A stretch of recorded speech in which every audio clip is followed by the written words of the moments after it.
मेरी नंद आ जाती है और वो सास उसकी और वो दोनों मिलके मुझे बहुत परेशान करते हैं। और मेरा ससुर, मैं रसोई में रोटी बनाने जाऊं, कुछ बनाने जाऊं, पीछे पीछे आता है। उसके यूट्रस के पास ब्लड पाया गया है और उसके साथ गलत काम हुआ है। ये प्यार है, बचपन का कहता है मेरा प्यार है, मेरे हमारे घर में रिश्ते मांगने आए, सब कुछ किया।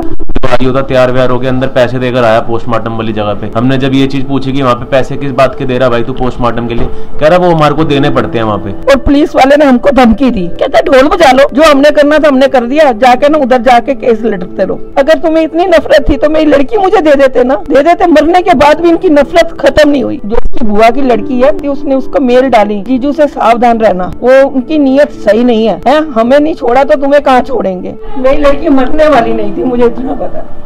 नमस्कार, मैं हूं ज्योति और आप देख रहे हैं झलको दिल्ली। जस्टिस फॉर कोमल तो आपने कहीं ना कहीं पढ़ा और देखा जरूर होगा। जी हाँ, ये वही कोमल नाम की लड़की है जिनकी शादी महज 7 महीने पहले हुई थी। लेकिन सवालात ये उठते हैं कि आखिरकार इन 7 महीनों में ऐसा क्या हुआ कि कोमल ने आत्महत्या कर ली। तो चलिए इनके परिवार वालों से बातचीत करके पता करते हैं आखिरकार क्या है पूरा मामला। कोमल मेरी बहन है। तो उनकी शादी कब हुई थी? 30 नवंबर को हुई थी, लास्ट ईयर 2020 में। तो आप हमें बताइए कि आखिरकार इन 7 महीने में ऐसा क्या हुआ कि कोमल, जैसा कि सवालात उठ रहे हैं कि कोमल ने सुसाइड अटेम्प्ट कर लिया। कोमल तो सुसाइड कर ही नहीं सकती, वो ऐसी ह्यूमन ही नहीं है कि वो सुसाइड कर लेगी। वो एक इतनी फ्री माइंड, इतनी मैच्योर लड़की है ना, वो सुसाइड के बारे में सोच भी नहीं सकती है।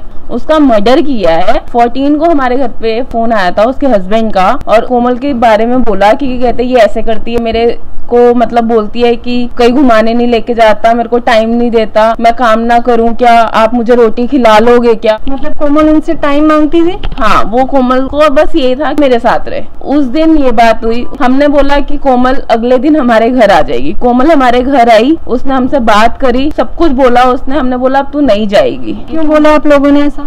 क्योंकि कोमल कह रही थी कि मैं वहाँ पे सेफ नहीं हूँ, मेरा मन मेरे को तंग करती है। मेरी नंद आ जाती है, सारे दिन यहाँ पे बैठती है और वो सास उसकी और वो दोनों मिलके मुझे बहुत परेशान करते हैं। और मेरा ससुर, मैं रसोई में रोटी बनाने जाऊँ, कुछ बनाने जाऊँ, पीछे पीछे आता है। मम्मी मैंने उधर नहीं जाना। मैं कहा बेटी मत जाइयो, इतने ही रहा मेरे कोल। इतनी देर में इसकी नंद का फोन आ गया। इसकी बेटी का जन्मदिन था उस दिन। कहती है मम्मी, मैं कहा तू कहाँ चली? कहती है मैं जा रही। मैं कहा नहीं जाना। कहती है मम्मी नहीं, फोन आ गया ना, फिर ये उसको भड़काएंगे, फिर वो मेरे से लड़ाई करेगा और फिर मेरे पापा को भी उल्टा सीधा बोलेगा।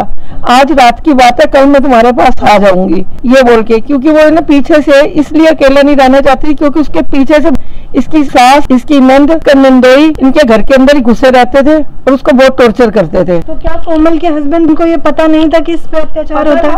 उसको पता था, उसके दोस्त जितने उनको ही पता है कि थोड़े दिन पहले वो हमारे घर के नीचे उसको छोड़ के चला गया बिना बताए हमें। लड़की हमारे घर में रोती हुई आई, बुखार में बुरी हालत थी उसकी। हमने इसको अपने पास रखा। उसके बीच में 1 हफ्ता लड़की हमारे पास रही। इसके पूरे फ्रेंड सर्कल को पता है, मेरे को सबके नाम पता है जिनके पास ये सारे दिन बैठता था, मगर लड़की के लिए इसके पास टाइम नहीं था। लड़की मेरी टीचर थी, जिसको कहते हैं ये मेंटली डिस्टर्ब थी, इसलिए आत्महत्या कर ली इन्होंने। अगर 1 दिन तक पहले वो क्लास ले रही है, उनमें वो टीचर थी, सैलरी उसकी अच्छी खासी थी, किसी के ऊपर नहीं थी, मास्टर उसने की हुई। इतनी पढ़ी लिखी लड़की मेरी किस लिए खुदकुशी करेगी? 1 दिन पहले कि इडली बनानी है, तू आ जा। क्या इडली वो खुद नहीं बना सकते थे? और रिटर्न गिफ्ट पैकिंग करने, और उसके इस धोखे से इन्होंने बुलाया। उसी रात को मतलब कि 11 बजे तक हमारे से कोमल की बात हुई है। वो हंस रही थी और बात कर रही, मम्मी तुम्हारा ऑपरेशन है, मैं कल तुम्हारे पास आ जाऊंगी, बस आज रात की बात है। उसी रात के बीच में इन लड़की ने पता नहीं उनके घर में कुछ ऐसा देखा जो उसको नहीं देखना चाहिए था। उसके साथ ऐसा गलत हुआ जो इन्होंने उस लड़की को गला दबा के मारा है। उसके निशान भी ऐसे थे और पोस्टमार्टम की रिपोर्ट में भी आया हुआ है। उसके यूट्रस के पास ब्लड पाया गया है और उसके साथ गलत काम हुआ है। जो इसके पीछे से नंदोई और नंद थी और इसका सास ससुर था, इन्होंने कुछ गलत किया लड़की के साथ। इसको फिर इसको मारा, फिर इसको लटका दिया पंखे। उन्होंने पोस्टमार्टम की रिपोर्ट भी खरीद ली है और तुम उसकी फोटो देखो, सारे खून के निशान है, सब कुछ है। और जगह पे मुंह पे भी नाखूनों का निशान है। उसको पहले पीटा है, फिर उसको पंखे के साथ लटका के इन्होंने मारा है। और जब उसको पता है, आज वो अपने माँ बाप के साथ खड़ा हुआ है, उसको पता है मेरी माँ इसको बिल्कुल पसंद नहीं करती कोमल को, इससे ज्यादा क्या सबूत चाहिए होगा? लड़की मेरी मर गई, ये लिपस्टिक के बिंदियां लगा के सोफे पे तैयार होके बैठी हुई है और हमारे को 9:02 के ऊपर फोन कर रही है कि भाई ऐसा हो गया, तुम्हारी लड़की बीमार है, तो वो भी इसकी नंद ने फोन किया है। इसके पापा गए तो उधर कहते हैं जी हमने तो 8:30 बजे देखा है, क्लास ले रही थी लड़की। पोस्टमार्टम की रिपोर्ट में आया हुआ है रात को 1:30 से 2:30 बजे के बीच में इसकी मौत हो गई है। अब ये साफ साफ झूठ बोल रहे हैं। और 8:30 बजे पुलिस थाने में इन्होंने फोन किया और 9:02 पे हमें बोला। पड़ोसी कह रहे 7:30 बजे इनके यहाँ पे शोर पड़ गया और हम पुलिस को बार बार कह रहे उधर से इंक्वायरी करो, सारे बोल रहे हैं। हम उनके वहाँ पे गए पुलिस स्टेशन, सबको इकट्ठा करके सब हमारे रिश्तेदार आए हुए सब गए और पुलिस वाले ने हमको धमकी दी, कहते ढोल बजा लो, जो हमने करना था हमने कर दिया, जाके ना उधर जाके केस लड़ते रहो, ऐसे बोला। मेरे लड़के को भी उल्टा सीधा बोलने लग गया, हमें डराया। शादी के 2 महीने के बाद ही इस लड़के ने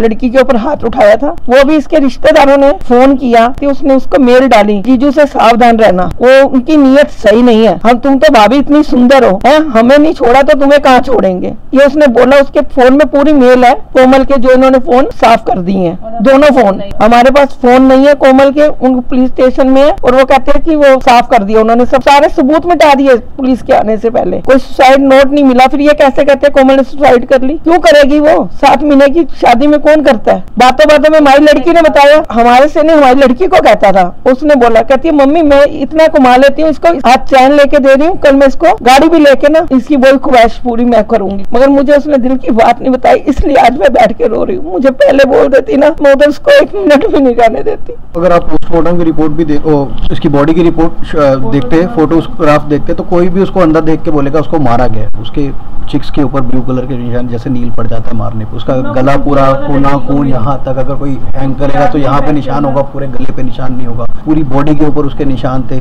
पोस्टमार्टम के अंदर सारी रिपोर्ट्स आनी चाहिए थी, कहीं उसके मतलब फ्रैक्चर तो नहीं है, कुछ नहीं है, ऐसी चीजें जो कि होनी चाहिए थी पोस्टमार्टम में नहीं है। पुलिस कहीं पे भी इस केस में फेवरिंग में नहीं आई। मैं आपको FIR की रिपोर्ट की टाइमिंग बताता हूँ। FIR की रिपोर्ट की टाइमिंग में लिखा हुआ है अपराध करने की घटना 8:30 सुबह के, और उसके अंदर पुलिस पहुंचने की टाइमिंग जो है FIR के अंदर 20:44। इतना 12 घंटे में पुलिस पहुंचेगी क्या? दूसरी बात, मोहल्ले के अंदर अगर 7:30 बजे शोर मचा हुआ है और आप पुलिस को 8:30 बजे फोन कर रहे हो, तो 1 घंटा आप क्या कर रहे थे? उसका जहाँ पे वो लटकी थी लड़की हमारी, पूरा कमरा खुला, डोर लॉक ओपन था उसके अंदर, पुलिस ने उसकी जानबीन पूछताछ क्यों नहीं की फैमिली के साथ? उसके बाद 8:30 बजे अगर पुलिस के पास कॉल आ रहा था, पुलिस 10 बजे क्यों आ रही है? और हमारे पास 9:02 पे हमारे घर में फोन करके कह रहे हैं कि आप आ जाइए, आपकी बेटी की तबीयत खराब है, वो पापा जा रहे हैं। और हमारे मामा जी जाते हैं तो देखते हैं कि भाई उनकी बेटी बैठी हुई है ऐसे हैंग करके, जैसे पंखे से लटका हुआ ऐसे लटकी हुई है। उसको प्रॉपर सिचुएशन भी नहीं थी ऐसी कि वो पंखे से लटक रही हो। हमारे को पुलिस से शिकायत है, पुलिस ने हमारे को कहीं पे भी कोऑपरेट नहीं किया। आईओ जो वहाँ पे इन्वेस्टिगेशन ऑफिसर आया हुआ था, उससे साइड में लेके जाके बातें कर रहा था। उससे वहां से यहाँ पे जाके जो पोस्टमार्टम जहाँ पे हो रहा था, मैं जब बॉडी लेके बैठा हूँ एम्बुलेंस के अंदर, तो आईओ था तैयार व्यार होकर अंदर पैसे देकर आया पोस्टमार्टम वाली जगह पे। हमने जब ये चीज पूछी कि वहाँ पे पैसे किस बात के दे रहा भाई तू पोस्टमार्टम के लिए, कह रहा वो हमारे को देने पड़ते हैं वहाँ पे। मैं कहा फिर एम्बुलेंस के भी पैसे देता था, एम्बुलेंस के क्यों नहीं दिए? वो तो हमने दिए थे। ठीक है, वहाँ पे इसने पैसा चढ़ाया। उसके बाद जब से ये केस हुआ 16 तारीख का इंसिडेंट है, अभी तक ये आईओ है जो वहाँ पे प्रेजेंट ही नहीं होता, कोर्ट के अंदर इन्वेस्टिगेशन में आ ही नहीं रहा। पूरी कंप्लेंट डाली है, जो इसका रवैया रहा है, जैसे कर रहा है, हमारे को कोऑपरेट नहीं करता है। इसके साथ ये कॉपी 2 में ये कमिश्नर ऑफ पुलिस है, डिप्टी कमिश्नर ऑफ पुलिस है, असिस्टेंट कमिश्नर ऑफ पुलिस है, विजिलेंस डिपार्टमेंट है, national commission of women cell है, होम मिनिस्ट्री ऑफ अफेयर्स है, और ये जो मेन डाली थी SHO को डाली थी, ये भी डिलीवर्ड हो रखी है, बाय स्पीड पोस्ट डाली है इनको। इसके ऊपर भी कोई सुनवाई नहीं कर रही कि जो सेक्शन लगने चाहिए वो सेक्शन ही नहीं लगे। सेक्शन हमने कई वकीलों से, बड़े बड़े हाई कोर्ट के वकीलों से डिस्कस कर लिया, उन्होंने बताया था कि सेक्शन 304B लगना था। 304B के तहत पूरी फैमिली अरेस्ट होती है उनकी, क्योंकि उस समय वो लोग वहां पे मौजूद थे। मेरी बात समझ रहे, पूरा परिवार मौजूद था। तो ना तो पुलिस वालों ने पूरे परिवार को पकड़ा, उन्होंने अपनी जेब गर्म करी और उसके बाद सारे परिवार को 1 घंटे 2 घंटे के बाद पूछताछ के बाद छोड़ दिया। जबकि एक लड़की ने जब सुसाइड नोट नहीं लिखा तो इससे साफ जाहिर होता है कि वो मर्डर है, उसको सुसाइड में तब्दील किया गया। एक 5-5.5 फुट का आदमी जब पलंग पे खड़ा होगा फांसी कैसे लगा लेगा? कमरे में स्टूल नहीं है, कमरे में कुर्सी नहीं है, बिना कुर्सी के बिना स्टूल के आप मुझे फांसी लगा के दिखा दो। पहले पुलिस को बताया गया, पहले सबूत खत्म किए गए, और वहां पे जो क्राइम की टीम आई उन्होंने फॉरेंसिक जांच के लिए वहां का सारा सामान जब्त करके क्यों नहीं भेजा? सिर्फ लड़की के फोन जब्त किए, लड़के के नहीं किए। यानी कि लड़के से जो लड़की की बातचीत हुई होगी वो भी तो मुद्दा था। तुमने लड़की के फोन जब्त करके सारे सबूत मिटा दिए, वहां पे सारे एविडेंस मिटा दिए। सुप्रीम कोर्ट के अकॉर्डिंग 15 दिन तक एविडेंस जो होते हैं वो मौजूद रहते हैं। सबसे पहला काम यह बनता था कि पूरे परिवार को बंद करते। परिवार को बंद करने का मतलब यह नहीं होता कि हम उनको सजा दे रहे हैं। परिवार को बंद करने का यह मतलब होता है कि कहीं परिवार के लोग बाहर रह के सबूत ना मिटा दे, एविडेंस ना मिटा दे। उनको तुमने खुला छोड़ दिया, उन्होंने एविडेंस मिटा दिए। और दूसरी बात, लड़के की सेम डे बेल हो जाती है मात्र 10,000 रुपए में। एक इतने बड़ी चीजों में उनका वो हो जाता है, मकान को सील नहीं किया गया, अड़ोस पड़ोस के लोगों का बयान नहीं लिया गया पुलिस द्वारा। उसके बाद जब इन्होंने वकील हायर किया और इन्होंने बोला कि भैया हमारी कोर्ट में पेशी जो वकील है आईओ एक बार नहीं आ रहा, कि जो लेडीज वकील थी, जज थी, उसने पूरी डांट लगाई है कि वकील को बोला जो लड़के वालों का वकील है कि भैया आईओ को बुलवाओ, जो इनका वकील है उनको बोला आईओ को बुलवाओ, आईओ क्यों नहीं आ रहा? तो कोर्ट से ऑर्डर क्यों नहीं पेश हो रहा आईओ की? तुम बोलने की बात कर रहे हो? आप ये बात बताना, पूरा सिस्टम खरीदा हुआ है ना, इसका मतलब तुम लोगों ने पैसे के बल पे। इसके भाई के ऊपर 8 लाख रुपए का कर्जा है, शादी का तो अलग कर्जा है जो इसने अपनी बहन को दिया है। अब ब्याजों पे पैसा ले लेके जो प्राइवेट फाइनेंसर होते हैं 5% 10% पे, उस बंदा ये पूरे ब्याज भुगत रहा है। ये कोर्ट के केस कैसे लड़ेगा? आप ये बात बताओ। मेरे को बोल रहा वो आईओ कि तेरे को ना केस के अंदर बंद कर देंगे, तू ज्यादा चौधरी मत बन, यहाँ से निकल ले तू। कह रहा तेरे ऊपर यहाँ बैठे बैठे ना, अभी मैं यहाँ पे सीट पे बैठे बैठे तेरे अंदर ना 100 कमियां निकाल दूंगा, जब मुकदमा लगेगा ना, जब बंद होगा तो पता चल जाएगा तेरे को। ऐसे बोलता है, बताओ आईओ। मेरे साथ तो लेडीज थी, मम्मी थी, सब थी, सबके आगे बोला, बड़ी मम्मी थी मेरी, रक्षक ही बक्षक बने हुए पूरा सपोर्ट कर रहे हैं। क्या लगता है आप लोगों को कोमल का मर्डर किस लिए किया गया होगा? मैम मेरे को उसके 2 नंदोई के ऊपर शक है पूरा का पूरा, क्योंकि उस दिन रात को जब पार्टी हुई थी इनके घर में, वो दारू तो उसकी सास भी पीती थी। इन सब ने खा पी के कुछ ना कुछ तो हरकत करी है रात को, उसने अपना बीच बचाव किया होगा, तो उसको इनको ये होगा कि अब मैं अगर ये बच गई ये अपने घर पे बता देगी, सुबह बता देगी। इस चीज में ही पूरा का पूरा मैम इन्होंने मारा उसको। एक टाइम पे उसकी सास बोलते कि मैंने सुबह 7:30 बजे इसको चाय दी है, इसकी ऑनलाइन क्लास चल रही होगी। अगर सुबह चाय दी थी तो वो रात के पोस्टमार्टम की रिपोर्ट के अंदर ये कैसे आ गया कि वो 12 घंटे पहले मरी है? पुलिस का बयान ही नहीं है हमारे पास, हमें पता ही नहीं है पुलिस क्या कर रही है। ये सब चीजें कहाँ गायब है? पुलिस हमें नहीं बता रही मैम। फोर्सफुली यहाँ पे हमारे चौक के ऊपर कम से कम 15-20 जिप्सियां थी, यहाँ से बॉडी उठाओ इसको जलाओ। क्यों जलवाना चाहते थे? क्यों पोस्टमार्टम की रिपोर्ट में कुछ गड़बड़ करना चाहते थे, इसीलिए हमारे से बॉडी जलवाई गई। पोस्टमार्टम से पहले एक रिपोर्ट आती है, एंटीमार्टम रिपोर्ट, वो रिपोर्ट हमें नहीं मिली। वो रिपोर्ट क्यों नहीं मिली?